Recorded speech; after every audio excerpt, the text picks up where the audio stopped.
All Three Beards Media podcasts originate from the Gravitate Co-working Studio, sponsored by Revelton Distilling Company.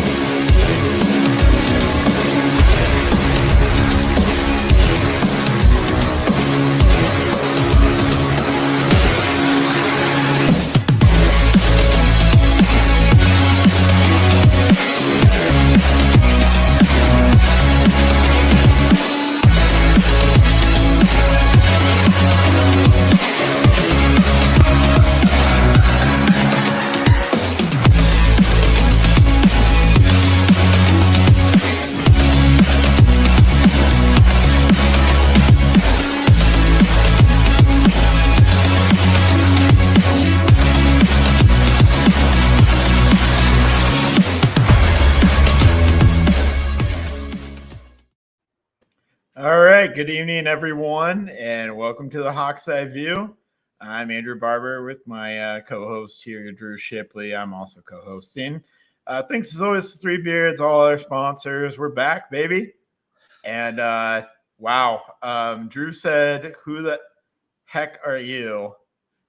when I got on tonight. And if you're scared, I'm sorry. I apologize to all of you if you're scared, but I'm a brand new man. And feeling good about it. So, yeah, I'm kind of curious what Chris and Aaron would have to say. They jokingly say that they fire and rehire us back on almost a daily basis. So I wonder I wonder how they feel about this change. Let me ask you, Andrew, why the change? Is this a girlfriend preference? Is this something that you made a decision on your own? Let's just spill the beans while we're right here. Completely my own decision. The beard was getting a little scratchy, a little itchy, and just in general annoying to me. And it was feeling like spring here in Iowa, and it probably will feel like spring going forward. And so I decided to just freshen everything up for spring. And the beard was getting a little unruly, man. Like it wasn't very well kept, and I have a chance to start fresh and keep it up a little bit nicer and take a little bit better care of my beard this time around. So it's a privilege to have a beard, and yeah, you have to take better care of it. And I just wasn't taking the proper care of it that I should be. So what do they say? Pressure is privilege? Something like that. Yeah. Caitlin Clark say that, or Lisa Bluter say that? I've heard like 7 people say it in like the last 2 weeks. It's been kind of weird, but who knows where it came from? But yeah, that's a good saying. Yeah, I enjoy it. I like it.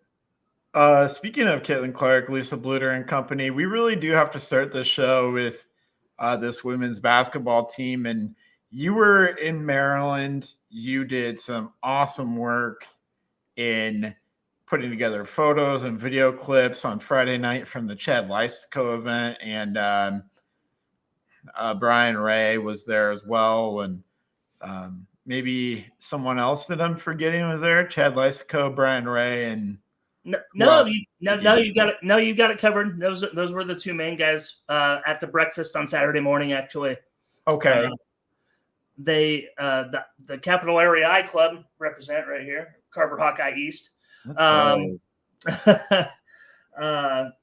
So they did a whole bunch of events over the weekend. They did a Hawkeye Huddle Friday night down at Tom's Watch Bar in DC, just outside of Nats Park.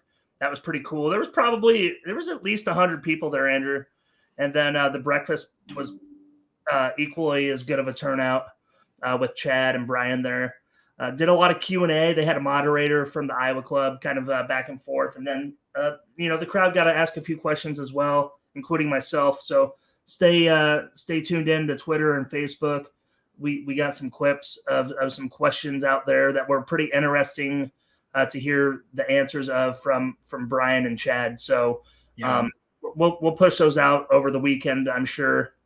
But stuff like Carver Hawkeye renovation, Mount Rushmore of Iowa athletics, kind of some topics like that, Andrew, that we kind of talked about there at the breakfast. Really interesting conversation. Because, last time we were here, Andrew, I was asking what exactly can we do about Carver Hawkeye. Chad has some ideas. So you'd be interested in hearing that that response because I actually asked that question while we were there live. So we'll get that pushed out sometime this weekend. But it was just a great event all around. And then I've never seen. I don't know if I've taken part in any college basketball game, any basketball game actually, because I've been to several pro games too. Quite like that atmosphere in Maryland in College Park. And it had a lot to do with the runs of the game, right, Andrew? Because, I mean, Maryland, by and large, was in the game 32, 34 minutes of the 40. I mean, back and forth, took the lead there late in the third quarter, kind of tussled back and forth there in that last 8-minute stand, to get the win. I actually preferred seeing a game like that because I wanted to see how the team would react in adversity on the road because that place packed, 18,000 seats in that place, which is a large campus arena. Like we're talking, that most arenas, 8, 10, 12,000 at most. This is a big place. Xfinity Center, I think 17,950 seats, Andrew, and every single one of them was taken. It was wild. Yeah. It was also like Fox's most watched women's college basketball game ever. Yeah. 1.5 million people watched on a Saturday night. And I was looking for you, man. I was hoping to spot you and I couldn't. So it turns out, Andrew, I was as far from away under the hoop as you could possibly be. So it would have to be a really, really wide shot. Okay. Or the basketball would have had to trickle out our way because I was in the corner, right? So one away from the corner photo well. So I was not in the side to side. I was not in the regular shot. Oh, I was hoping you were gonna sneak down post game, and I was gonna see you post game. I don't always watch. I don't always watch every game through to the end with all the post game and everything because there's always other games to flip to, but there wasn't really anything else to flip to on a Saturday night. And I hear all the post game. I was hoping to see you in some of the post game stuff. Yeah, so I went to the post game presser. I sat in the third row on the left-hand side. And I mean, man, they were really limited on how many questions were asked of the Iowa women. I think maybe 7 or 8 total. And Chad Leistokow, who I actually got to sit by at the game to work by, which was pretty cool. See how he works, as a professional, what he does every day. So it was cool to kind of pick up on some tips, pick his brain about Iowa basketball in general, or just Iowa sports, Iowa in general.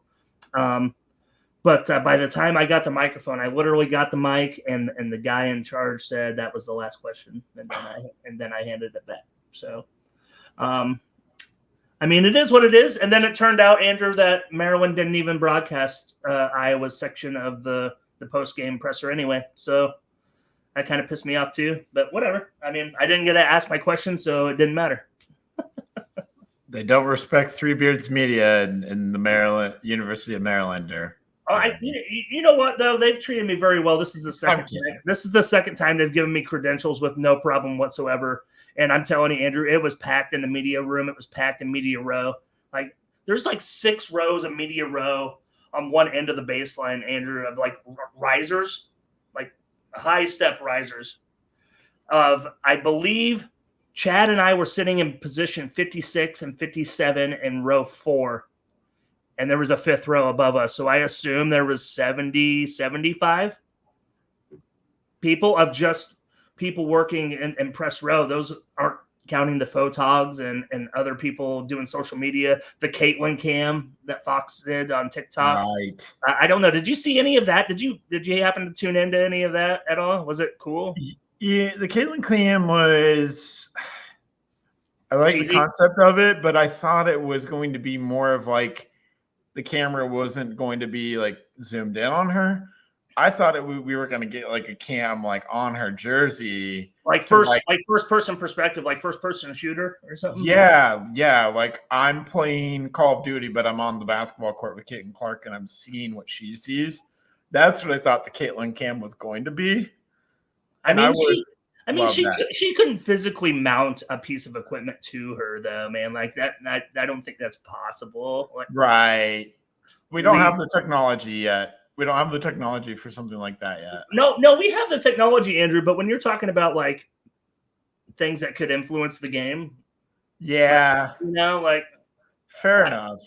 I don't know. Even if it's like 2 or 3 ounces is all it weighs, or something, like they're not. I don't know. They're not miking him up per se.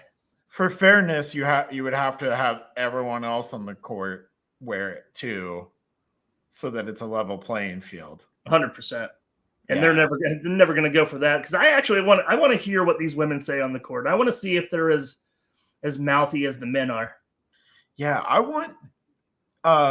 You know how like certain events are pay-per-view for like boxing and UFC and all that. Yeah, I would pay extra to have people on the court, on the field, mic'd up, and have it not be a family-friendly event. You know, so I could hear all that stuff going on down on the court. I would pay the extra to hear that kind of a thing. Give me Iowa LSU rematch mic'd up in the final. Right. But even just like that would be awesome. Any sporting event in general, like when it's well, yeah, like when you see all those old school NFL films, it's like they got all this audio from that stuff, you know, like that is so cool that they got that. And then, you know, what do they do? What is the HBO Hard Knocks? Yeah, they started doing all access for that, and that was pretty neat. Kind of the emergence of like people jumping on the Lions bandwagon, I think, and Dan Campbell was kind of like launched by Hard Knocks. Was it last year? Yeah. Became a very likable team, I think. But I do like those inside scoops as well, Andrew. I would like to see more of that. I just don't know how feasible it is in like real time on the court with the players. Yeah, it's probably not that feasible. But yeah, we have to give a lot of credit to Hannah Stolke for last night's performance. 47 points. The program record is 48, held by Megan Gustafson, and they were really trying to get her another bucket late in the game with like a minute left to try and get her to 49 and get her over the hump. And she had some opportunities too. She missed a couple layups. She missed a couple free throws. So she had a really good chance, but man, she was in a flow. I think she was just a mismatch for Penn State, but she also did a really good job of what we've seen from her is running the court, beating everybody down the court. Caitlin was making a real effort to find her and force feed her the ball. So were the rest of her teammates too. But Caitlin specifically had like 16 assists, and I think all of them went to Stolke basically. Maybe a few to other people, but it seems like it's mainly going to be Stolke for that game. But man, she just dominated end to end and played a lot of minutes, and that was fun to see. And you had the whole crowd chanting her name, and like her emergence is huge for this team. Like we need her to emerge in that kind of way if we're going to make a serious run in March Madness. I'm gonna have like a little self-fulfilling prophecy here, Andrew. I am so glad I'm right about who I thought was the secondary important player and who would also break out from this team and Hannah Stolke. I mean, geez. I mean, 47 points. Caitlin hasn't scored 47 this year. You know? No, or in her career. No, she hasn't. That's right. No, she 45 hasn't. is her high. She's number 3, 4, and 5. Number 4 and 5 on the top 5 individual performances now.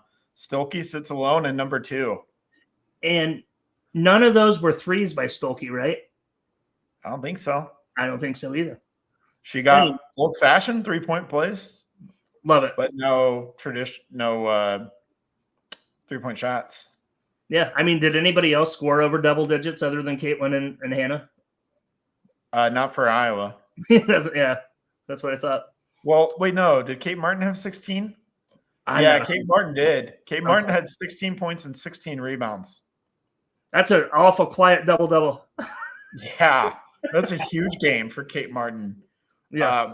Sydney Fulter did a little bit of everything too. She had a couple blocks, couple steals, 7 or 8 points, 7 or 8 rebounds. So like Fulter and Kate Martin don't get the credit that they probably deserve for doing a lot of the things that just kind of like the dirty work, really. Yeah. So let me ask you this, Andrew. Do you think that Lisa Bluter and Caitlin Clark took the foot off the gas a little bit to break the record in Carver Hawkeye? That is the tinfoil hat theory, isn't it? It is. Yeah, I don't think so. I don't think because what's the number left right now for Sunday? 39. And she hasn't scored 30. She hasn't scored 40 yet this year, right? She scored 40 multiple times this year. Yes. She scored 40 against Virginia Tech, not Georgia Tech. Oh, that's right. Virginia Tech, and then I want to say she did it against. And she scored Indiana. 38. And she scored 38 against Maryland because she missed a layup to get 40. Then I think she did 40 against Indiana and Michigan State. She did. Okay. Anyway, so it's possible. But I'm wondering, I don't know. I got the tinfoil hat on. I think I would rather do it in Carver too. Yes. She probably would rather do it in Carver, but also it's going to be a game on Sunday with Nebraska. Like, Nebraska's not really a pushover. They do have a decent program. They have a decent team.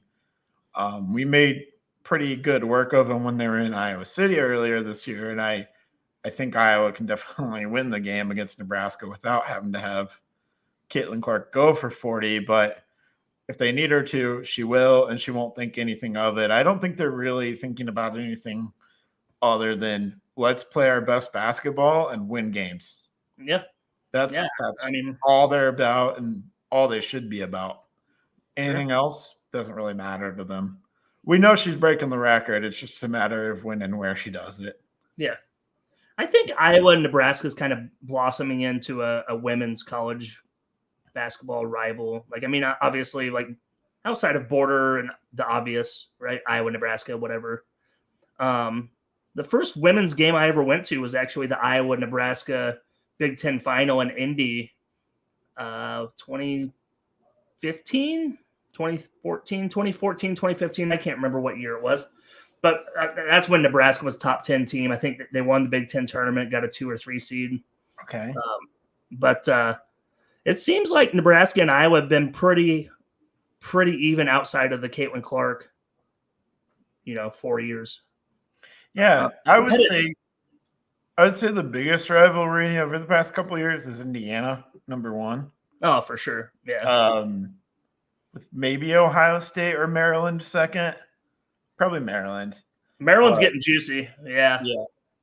But I think, Nebraska, and then I think Penn State is really starting to build a decent program for themselves as well. I know we kind of handled them last night, but that's a decent team. That's a potential NCAA tournament team, I think. I think Nebraska is too. I think Indiana and Ohio State are for sure, but Penn State and Nebraska will probably make it from the Big Ten as well, I would imagine. Yeah, I mean, I guess I haven't looked that deep yet into like women's net rankings or what they project or whatnot. No. Like they don't do quite the amount of bracketology as they do for the men's, and that's kind of a shame, actually, especially when you're talking about like the top 16 teams. The top 4 teams in each seat, or in each regional, kind of having campus games, right? Campus brackets. I'd like to see a little bit more of that. Didn't they have a show last year of where the tournament committee would come out with like the top 16 seeds, like the last 4 weeks of March, or like the 4 weeks in March or something? Didn't they do something like that? Yeah, the women's for sure. I know they did that. Yeah, I think they did that with the men too. I don't know if they're going to do that again this year. They should. That would be good. But yeah, I think we're marching again towards a 1 seed. I mean, I don't see how you don't get it at this point. I think 1 through 3 is a given. I think everybody below 3 is like tier 1A. or 1B rather. I don't know. I mean, so you're talking LSU, you're talking Iowa, you're talking South Carolina. After that, no, you're not even talking LSU. NC State. LSU has lost 3 or 4 games now. It's NC State, right? And let me pull up some quick rankings. It's South Carolina for sure and Iowa for sure. NC State and UConn maybe are the other two. If we're looking at I know rankings. I'm 90% sure NC State's number 3. NC State's number 3, Colorado's number 4, Ohio State's number 5. So it might be like that 4th 1 seed might be Ohio State, Colorado, Ohio State conversation. Maybe Stanford, Texas, Kansas State right there, UCLA, USC, UConn, kind of on that next rung down. That'll be interesting. I think South Carolina and Iowa and NC State are probably 3 locks for 1 seeds. And then you can have a really interesting conversation about that 4th 1 seed for sure between Colorado, Ohio State, and a few other teams. Yep. So it's going to be good. There's a lot of intrigue across women's basketball. Anything else? I think we've reached a perfect time to hit a break here. Yeah, let's do that, man. All right, let's hear from our awesome sponsors at Revelton and Wintrust. Why take the best corn in the world and make it into fuel when you could make it into whiskey? That's the question that launched Revelton, Iowa's most visible and fastest growing distillery. Owners Rob and Christy Taylor embrace the grain-to-glass philosophy, sourcing ingredients locally and overseeing on-premises production and bottling at their facility in Osceola. One sip, and you'll agree that Revelton's handcrafted whiskeys, gins, and vodkas are the best you've ever tasted. And with the launch of their rye whiskey, made with 100% Iowa-grown rye and corn, and their new bourbon coming soon, there's more Revelton to love than ever. Iowa's own Revelton Distillery. ReveltonDistillery.com. The great thing about working from home is working from home. The worst thing is working from home, especially for face-to-face collaborations with customers and coworkers. And let's face it, coffee shop meetings are neither private nor professional. So skip the trip to Starbs and investigate Gravitate Co-working Space. For more than 10 years, Gravitate has provided large and small office and conference spaces perfect for hosting meetings, workshops, or other events, as well as private phone booths for confidential conversations.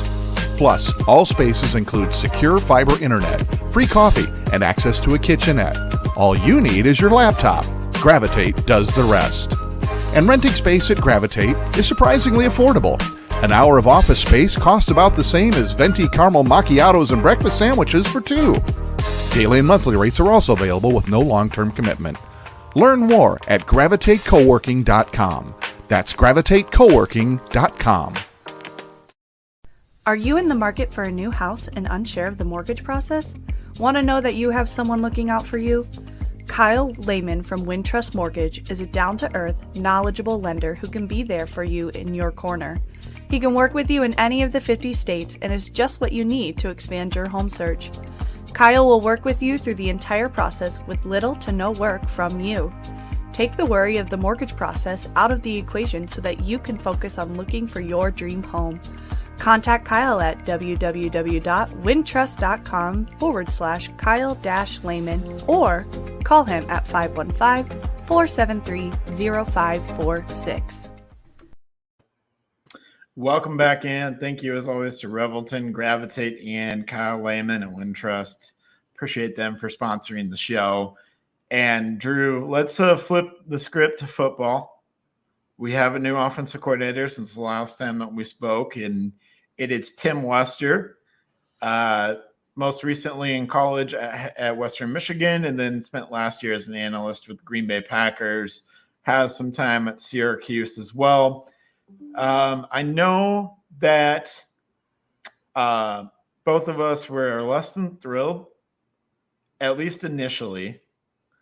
I've kind of come around on it. I don't know where you're at on it at this moment in time, but before we even talk about Tim Lester himself or his press conference or anything like that, let's go back to kind of where we were at before someone was even named and what were qualifications for an Iowa offensive coordinator. What exactly did we say we wanted out of an offensive coordinator?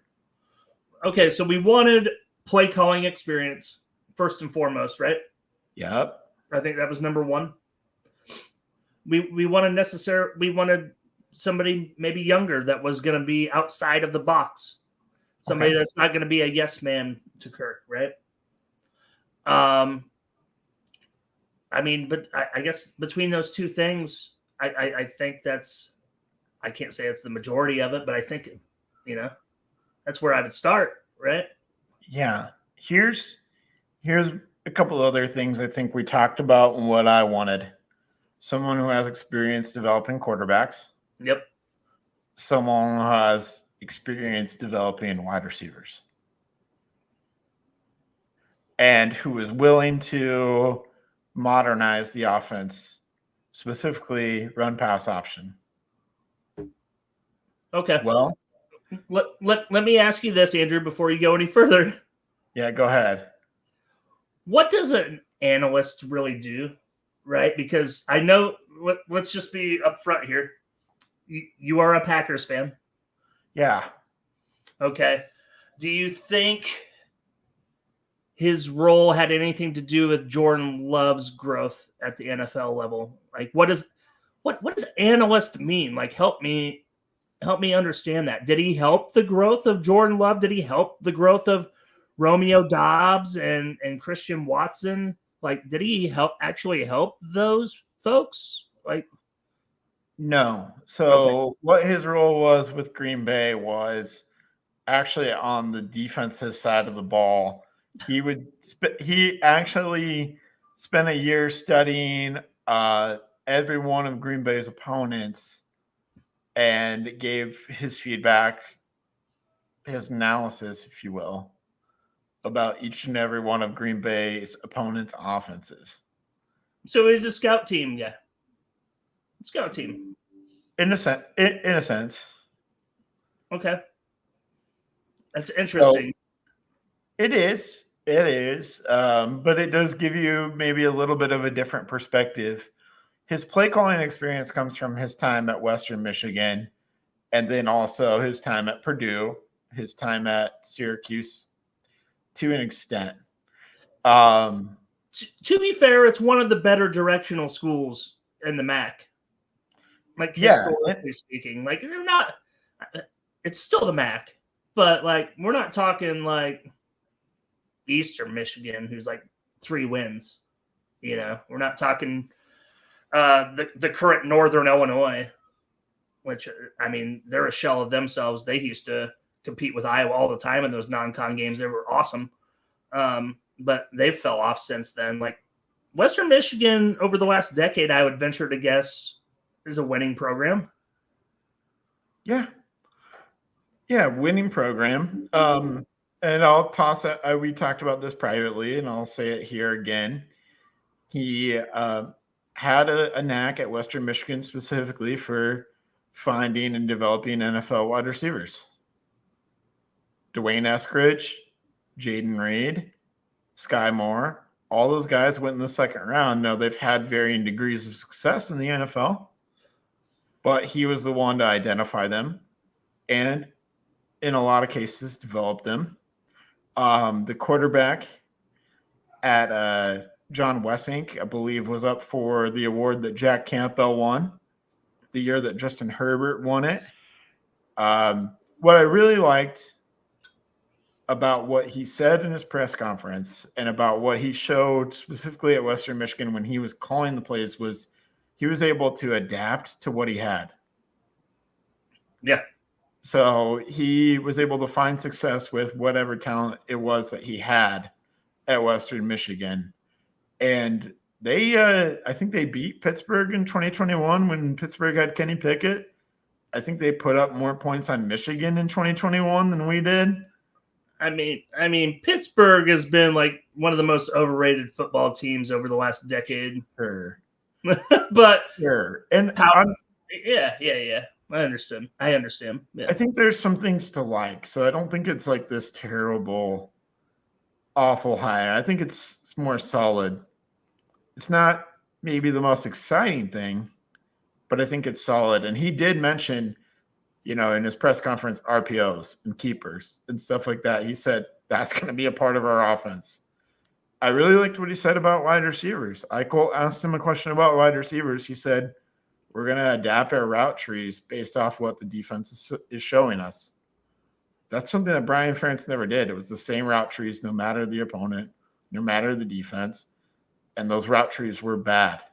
Yeah. We would have 3 guys running to the same spot. Well, that's easy to cover.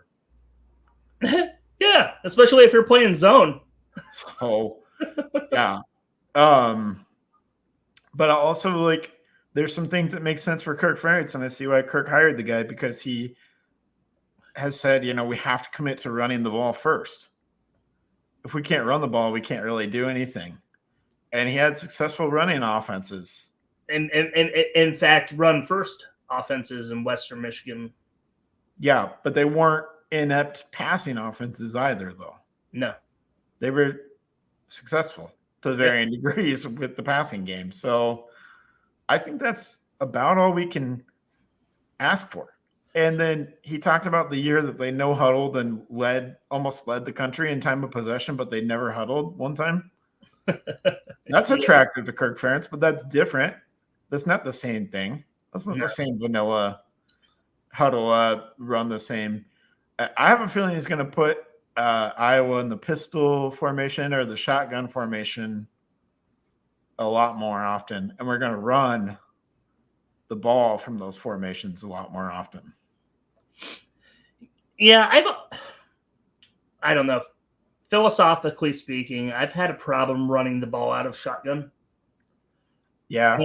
And the reason is you're starting 6 yards behind the line of scrimmage before you even get the ball. Mm-hmm. I feel like there's little momentum running to the line of scrimmage. I feel like running the ball maybe to the outsides, to the boundaries, is probably more successful out of the shotgun than maybe an occasional draw. I don't know. I think the overall point, Andrew, is you're coming around on Tim Lester. I'm kind of like, I'll believe it when I see it. I think the most logical path here is I think it's probably somewhere down the middle, Andrew. I think there's going to be significant improvement because you literally cannot be worse, right? Right. Literally could not be worse in the last 5 years in the Brian Ferentz era. There's got to be improvement. Have all these pieces put back together for 2023, 2024 football season. There's going to be improvement because there has to be, right? Going to be better in the passing game. What's Cade McNamara's status coming into the fall? What's going on there? With that being said, Vegas isn't respecting the Iowa Hawkeyes because I saw the total number today. Have you seen it? Yeah, go hammer the over. Go hammer the over with plus money on 7.5. Don't even blink about that. 7.5. If we can do 10 wins with the offense that we had last year, and we improve even the slightest bit, the ceiling, the floor is 8, Andrew. Shit has to go catastrophically wrong to win less than 8 games next year with that defense, with the defense alone. Right. If we have the 100, Washington has a total of 0 returning starters. That game looks a lot more juicy in Kinnick Stadium. Right. UCLA on the road. Well, fuck, they just lost Chip Kelly, which we didn't even bring up. Yeah, I was going to get there. We go full circle because with this Tim Lester thing, you kind of had a hint earlier in this process of finding an OC that Chip Kelly may or may not have been a mystery candidate for the Iowa job. And this kind of the fact that this has happened makes it seem like it's more true than not to me, Andrew. He probably did do that. Why are you leaving? You're coming to the Big Ten. Are you just worried that UCLA is just going to be the laughing stock? They're going to be the Rutgers of the West? What? I don't understand. alumni and big-time donors wanted him out after this year, and they kept him around. But really, it comes down to like a few guys just don't want to do the head coach thing anymore. Like Chip Kelly just doesn't want to do the head coach thing anymore. And he might be getting paid the same amount of money to be an OC at Ohio State, which, by the way, then Bill O'Brien took the Boston College job today. So, like, what is going on here? What is going on? Because both of those guys, in my opinion, were candidates. Well, not both. Not Chip Kelly. Bill O'Brien was my guy. Chip Kelly was the guy that you kind of had the hunch that was a third candidate. I wanted Bill O'Brien personally. Yeah, you want to know who the four I think were? I think it was Christ, Lester, Luke Getsy, and Chip Kelly were the top four. And you know what's funny about that, Andrew, is Luke Getsy's going to fucking stick it to me again because I'm a Raider fan. I don't know if I've told you this. I'm sorry. I'm so sorry, man. I am so effed, man. Like I'm so sorry. Yeah. But hey, I got Cliff Kingsbury out here in DC though, so I got that to look forward to on the NFC side. There you go. But I think we're going to see that trend because Jeff Hafley left his job at Boston College to be the defensive coordinator of Green Bay. And when he left, he said, yeah, I was done with the recruiting, the NIL, the everything. I was tired of all that. I couldn't just coach football. All I want to do is coach football, and I don't care about all the other stuff. I think we might see some sort of a trend of head coaches leave for NFL jobs because they don't want the wild, wild west landscape of college football, the year-round wild, wild west of college football in their lives anymore. There's like no downtime. Well, yeah, and wasn't he a legacy Boston College player as well? Like, we're looking at people that have done that to their own schools. Jim Harbaugh leaving Michigan, right? Mm-hmm. And I think there's something more to be had about that when it's all said and done, Andrew. I think it's going to be more like a Pete Carroll exodus from USC, where he's going to leave Michigan holding the shit bag of all these violations that are going to come down later down the line, of where Michigan's not going to be allowed in postseason play for 3 years or something and not going to get the recruits. Like Pete Carroll left USC in absolute shambles and have not been on that level since. They have not, So like Jim Harbaugh may have done more harm than good in the long run with one title, for the greatest program in college football history, right? The most wins, the winningest college football team ever. Might have left him in shambles here in the next decade or two moving down the line, I think. Totally. Well, let's get back to what you said about Cade's health. I know for a fact that Iowa in the spring portal is going to go after a quarterback. It's just it's happening. Like they're going after a transfer quarterback in the spring portal when it opens. They're going to try and find someone that can compete with Cade potentially or be a quality backup. They're going after that. They're going after an ex wide receiver. And what I mean by an ex wide receiver is a 6'4", big target on the outside guy, a guy that can play exclusively outside. Love Caleb Brown, but he's right around 6 feet tall. He's a really great wide receiver. But he's a slot inside guy, and he's going to really excel at that. But Iowa needs a big target on the outside that they haven't had since Brandon Smith. Brandon Smith was the last one who was able to, do any of that sort of stuff. And we didn't really use him properly, but we can find that. And I have a little bit of confidence that Tim Lester can find a way, if we give him that, to use those people and at least make our offense somewhat more successful. I have a little bit more confidence that we'll be a little bit successful on offense. And like you said, it can't get much worse, but let's just say Iowa has the 100th best offense next year in all of college football. I think they'll be a little bit better than that. I think they'll be closer to top 80. I think they'll be like 80th, right around there. And that's going to be pretty darn good. But yeah, that would equate to at least 9 wins probably next year. I'm telling you right now, Andrew, my bold statement here on February 9th, 2024 is if we have a top 80 offense, we are in the college football playoff next year. I fully agree with you, and I don't even know if We're only talking top 12. How often have we been in the top 16 with shit offense? Offense. right. You're talking Right. 80. You're talking 80. You're talking top third, right? Top half, I guess, ish. Is it 136 in Power 5 football? What is it? Yeah, I think we're up to 136. Okay, so half ish. I don't know. Yeah. Whatever. It doesn't matter. Middle Top of the 80 road. Middle of Average. the road. Top 80 college football playoff is within reach. There's no doubt about it. Potentially even hosting a college football playoff game if things fall right. Now, that'd be pretty wild. I think I could see 11 wins, a loss to Ohio State. Yeah. If we are able to be that competent on offense. I mean, who else is going to beat you? Like I listened to Miller and Condon yesterday, kind of like quick predict the schedule, and the lines, because they love their gambling, and so do I. But Yeah.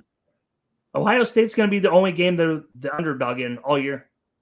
Iowa State's at home. Washington's at home. Wisconsin's at home, and we beat them there last year. Yeah. UCLA in the Rose Bowl. Yeah. I mean, we don't have USC. We don't have Oregon. We don't have Penn State, Michigan. I think Michigan State's going to be a lot better than expected. I like their coach. I like what they've done in the offseason.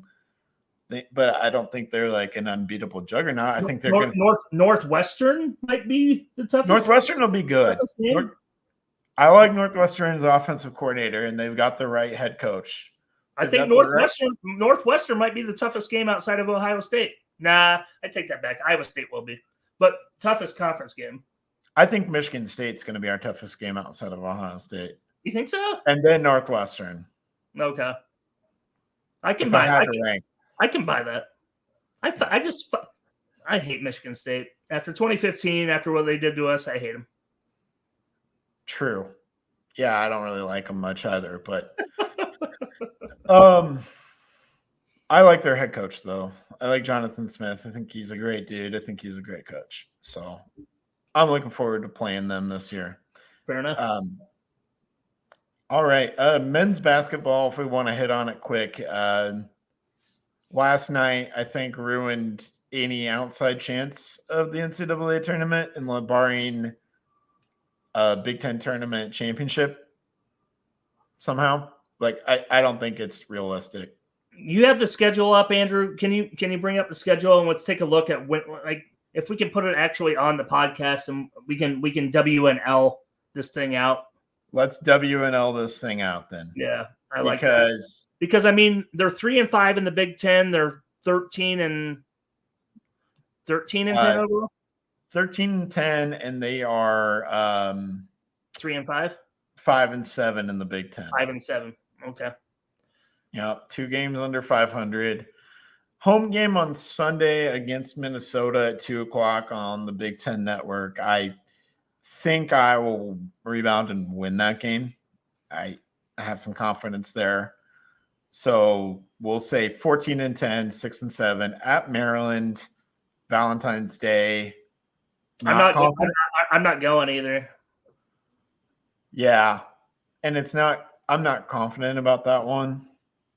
Maryland is a lot like Iowa, actually. Like they have potential, but they have no consistency. They have no go-to. We have Tony Perkins, right? Like Tony Perkins. Would you say Tony Perkins is our number one?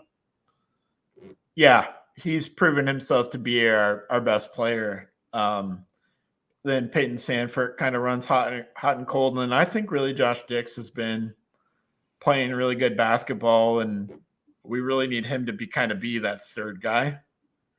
Yeah, because should be the third guy. Because unfortunately, Owen Freeman's kind of reeling it in a little bit. Freshman. I mean, he's freshman, so he's just kind of they're getting the game plan, if you will, right? Like people have the sophomore slump per se, right? Like people get the book on you. I think they might have Gotta would have won them. No, I don't know. Maybe. Okay, so for the Maryland game, I'm gonna say I'm gonna say loss. lost. I'm gonna say Yeah, lost. I'm gonna say loss to 14-11, 6-8. Wisconsin at home. Loss. Yeah, probably, but they did just go on the road and lose to Michigan. Aren't they lost 3 straight conference games too? Yeah, Wisconsin's maybe sliding back a little bit. I give us a chance in that one.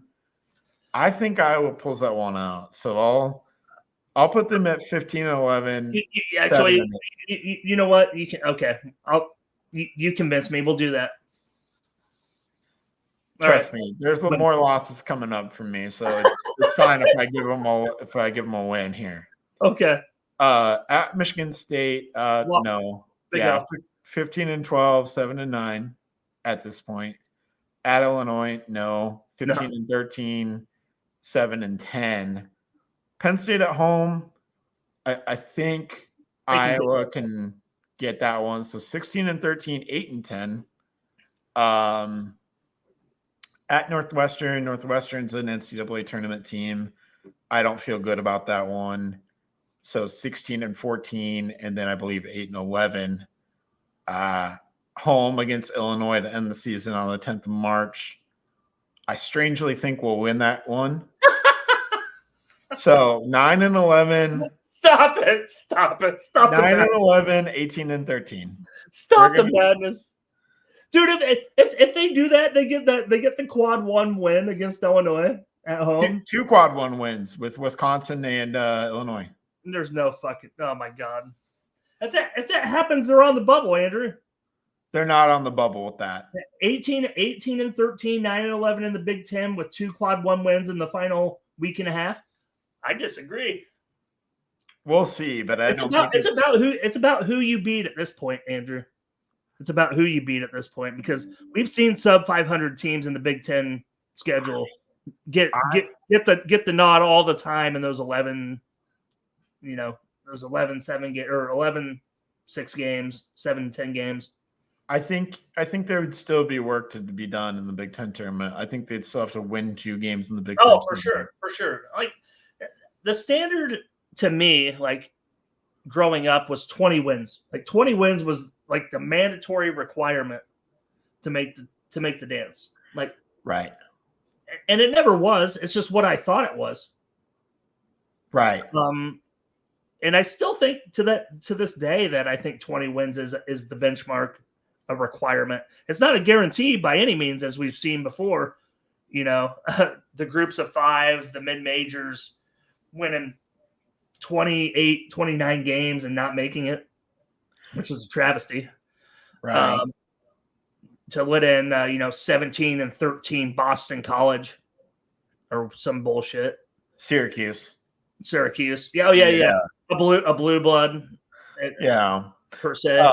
And then they go on a magical run to the Sweet 16 or the Elite 8 from the first 4. But I think Iowa will win 1 Big Ten tournament game and lose the second, and 19-14, 9-12 in the Big Ten. Yeah, and that will put them in the NIT. That'd be NIT 2-3 seed probably. Yeah, 2 or 3 seed in the NIT, and they'll win a few games in the NIT, maybe even make it to the Final Four. Who knows? That's fine. It's interesting you say that, Andrew, right? Because didn't we play Oregon in the final of the NIT the year before we played Oregon in the NCAA tournament? I don't think so. We played Oregon on our way to the final of the NIT, where we eventually lost to Baylor. Oh, it was Baylor. That's who it was. That's right. Yeah. That's right. We played Oregon on their home court and destroyed them in the NIT. Right. That ugly ass court. Yeah. Yeah. Roy Devin Marble went off. one of the few times. I'm sorry, I've never been a Dev Marble fan. Oh, dude, I love Dev Marble. He was great. He was fun. He wouldn't even make my top 100 Hawkeyes ever. Oh, shoot. No. Hopefully he's not listening to this right now. He might be, man, because he's not playing ball, I'll tell you that. I loved Roy Dev. Man. I do not. I never have. That was my dude. Oh man. Okay. Let's move on. Okay. Hey, actually, let's give a little love, Andrew. We rounded out basketball and we talked football. Let's talk about a couple non-revenue sports that we got coming up. Let's talk about number 1 Penn State at number 3 Iowa wrestling tonight. I believe they hit the mat here in a couple hours, 8 p.m. Central, I believe, at Carver Hawkeye Arena. Yep. Coming off that dual loss to Michigan, though, they just got absolutely crushed, almost embarrassed, really. I don't know what to expect from that. I think Penn State will probably handle business as they have in Carver Hawkeye over the last decade. Iowa doesn't have the horses this year, especially with the gambling investigation suspensions to be included. Both of these non-revenue teams that I'm talking about, baseball is going to be next, really got hammered hard with this investigation stuff. So wrestling trending down, perhaps, coming off that Michigan loss. Baseball trending up, Andrew, number 20 in the country in the preseason poll. And weirdly, baseball doesn't have an AP poll. They have like a Baseball America poll. So like it's not like even like an official like deal because they're probably all ran by the Southern schools. So SEC runs baseball, right?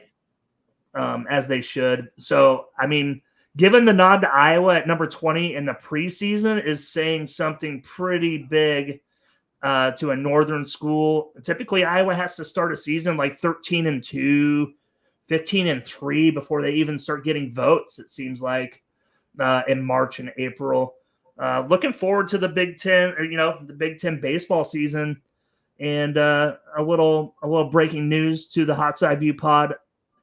Mr. Drew Shipley will be live on location at the Jacksonville Baseball Showcase, and it's a loaded card, loaded bracket, Andrew. Yes. We're talking Virginia. We're talking Wichita State. We're talking Auburn. Okay. And the Iowa Hawkeyes. So we're talking Iowa, Virginia, potential top 15 matchup down in Jacksonville. Looking forward to that on a Friday night, 6 p.m. The schedule's out. I wish I had the website ready to go, but darn.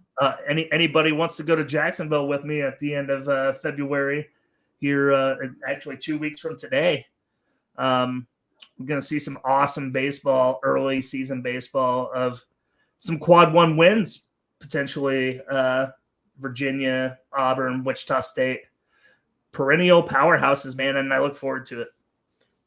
Okay, I'm glad you know about wrestling and about baseball because admittedly, those are things I have no knowledge, complete ignorance on. I know about Iowa's history in wrestling and how great they are and how great they've been in the Dan Gable era. I know who, I can name all the famous names, right, from Iowa wrestling history. I know that, but I don't know like the ins and outs of the sport. Same thing with Iowa baseball. I know how great Heller ball has been for Iowa. I know about Brody Brecht. I just don't know enough about like the polls and how the sport of baseball works at the college level to even talk intelligently about it. So I'm glad we have you co-hosting here to be able to talk intelligently about these things. So you mentioned quad one. So is it a similar system in baseball to like basketball? Quad 1, quad 2, 3, 4? So it's kind of. So they're like more along the lines of the RPI system and not the net rankings. So like kind of a evolution behind as far as ranking baseball schedules and whatnot. It's really hard to do, Andrew, when you only play teams. Like, especially the non-conference teams, you only play them once. You play them in these one-off tournaments. How much does that weigh?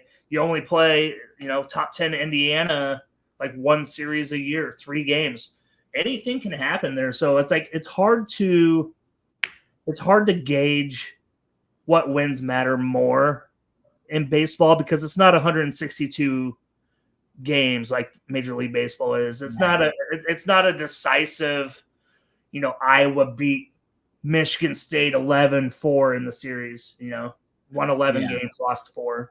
Like, it's nothing like that. You know what I mean? So I think it's harder to grade and harder to rate teams like that. With 1, 2, or 3 games being played per season in the matchups. So, but yes, to answer your question, long-winded, more of an RPI system, who they've played, conference strength of schedule, point differential, run differential, I guess, stuff like that. It's more like the RPI of old in baseball. Got it. Thank you for filling me in. I'll try to pay more attention this year. We might need to in the dog days of summer, Andrew, because basketball is going to be over here in about a month and a half, and hit spring ball. And then after that, man, did you even know since the last time we talked, Andrew, that they had signing day in football? Yeah, National Signing Day was GS this week, right? Tuesday, wasn't it? Yeah, I believe so. Isn't that wild that we didn't even that wasn't even a topic? We didn't even it's so meaningless. Yeah, a lot of things for Iowa are wrapped up. We aren't usually major players for late flips or anything like that. We're not usually doing that kind of stuff. And we've, in a lot of senses, and that was about 2024, in a lot of senses, we've moved on to 2025 recruiting in football and basketball now, where we don't even 2024 is all wrapped up. 2024 is a great class, though. 31, 24/7 ranking, I think. Yeah, and 8 guys that have a 4-star rating. So by 247 Sports, it gets a little iffy with recruiting, but I generally look at 247 Sports. I feel like they have the most in-depth coverage. They have multiple dedicated people for each and every team, and so they are able to watch a lot of high school kids, and I feel like they have the most in-depth stuff. So what I will promise you moving forward, Andrew, when baseball season gets to rolling, I'll provide a little a recap of a weekend series, whatnot. Actually get some player interaction, player stats, what's going on. We'll see if I can brush you up on the staff, the pitching staff, what Rick Heller's doing. We're going to try to get some baseball content here in the dog days of summer when things are slow. Love it. My goal is to make it to a game at Dwayne Banks Field because I feel like that would be fun. I mean, and didn't they just announce the renovation at Dwayne Banks Field too? So that is coming shortly, I believe, like a $10-15 million renovation at Dwayne Banks. Yeah, they did. Because it's needed, and I can't wait. So I mean, honestly, it looks like a city field right now. It's not a great stadium environment. Sure. So hopefully they're able to, in this update, make it a lot better in that regard. And all the proofs and everything, all the pictures and stuff, it looks pretty awesome. Sweet. I love it because this Iowa team deserves it because they've had a lot of success and looks like they're going to continue having a lot of success. I even saw I can't remember who it was, some predictions about Iowa being a dark horse team to make it to Omaha. I don't know if I'll go that far, but man, they've been saying that for the last 3 or 4 years, Andrew. Okay. Iowa has been a popular pick to make it to Omaha. I will tell you right now, if that happens, I'm going. And I don't even give a shit when or how much. We both got to go on the road. Three Beards Media, Hawk's Eye View, live from. Yeah, I would say Rosenblatt Stadium, but it's not Rosenblatt anymore. They moved it elsewhere. What's it called? Got it. Yeah. Anyway, doesn't matter. If they make it, yeah, I think a lot of games. You live from Omaha is coming to a podcast near you. Yep. Love it. All right. Well, with that, we are going to get on out of here on a Friday night. Thank you to everybody who listened live. Thank you to everybody who's going to listen after we put the recording out there. We appreciate each and every one of you. Appreciate all of our sponsors. Thank you for supporting us. And as always, go Hawks. Go Hawks, baby. Let's go.